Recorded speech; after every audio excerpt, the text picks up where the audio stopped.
کہ شام کو باری صاحب کا مجھے خط ملا، یعنی آپ صبح باری صاحب ملے ہیں اور شام کو میرے دفتر میں ان کا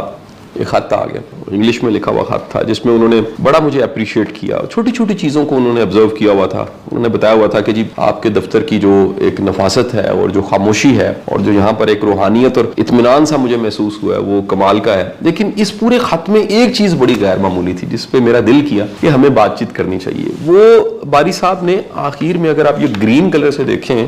تو ایک جملہ لکھا ہوا ہے، اور یہ جملہ یہ ہے کہ خود کو خود ہی خوش رکھو، یہ ذمہ داری کسی اور کو نہ دو۔ یہ ایک اتنا بڑا لیسن، جہاں ان کے ساتھ 1 to 1 بیٹھ کے باری صاحب کے ساتھ بڑی چیزیں میں نے سیکھیں، وہاں یہ جو سبق تھا خود کو خود ہی خوش رکھنا پڑتا ہے۔ یہ ذمہ داری ہم جب دوسروں کو دیتے ہیں تو پھر کیا ہوتا ہے، تو میں نے اس موضوع پہ سوچا بات چیت کریں۔ ایک ریسرچ آپ کے ساتھ پہلے تو شیئر کروں۔ وہ ریسرچ یہ بتاتی ہے کہ حالات پہ آپ کا اختیار ہے نا، جو آپ کی زندگی میں سارے حالات ہوتے ہیں، ریسرچ یہ بتاتی ہے کہ وہ اختیار صرف 10% ہوتا ہے اور آپ کا خود پہ اختیار 90% ہوتا ہے۔ پرابلم ہی ہوتی ہے ہمارے ساتھ کہ ہم اپنی خوشی کو کنڈیشن کر لیتے ہیں حالات کے ساتھ، اور حالات پہلے میں نے بتا دیا ان پہ اختیار صرف 10% ہے۔ اس کا مطلب یہ ہوا کہ خوشی پہ اختیار آپ کا کتنے پرسنٹ ہو گیا؟ وہ خوشی پہ اختیار آپ کا 10% ہو گیا۔ جب اختیار ہی 10% ہے تو خوش ہونے کے چانس 100 میں سے صرف 10%۔ لیکن اگر آپ حالات کو ذرا ایک سائڈ پہ رکھیں، لوگوں کو، ارد گرد کے ماحول کو، سب چیزوں کو ایک طرف رکھیں اور اتنا مضبوط بننے کی خواہش کر لیں کہ آپ نے خود خوش رہنا ہے،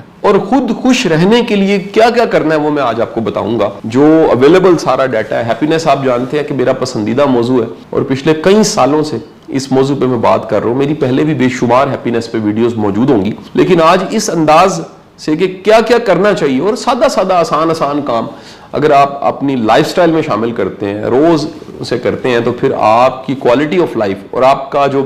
ہیپینس ہے، جو آپ کی خوشی اور معیار خوشی ہے، وہ بہت اوپر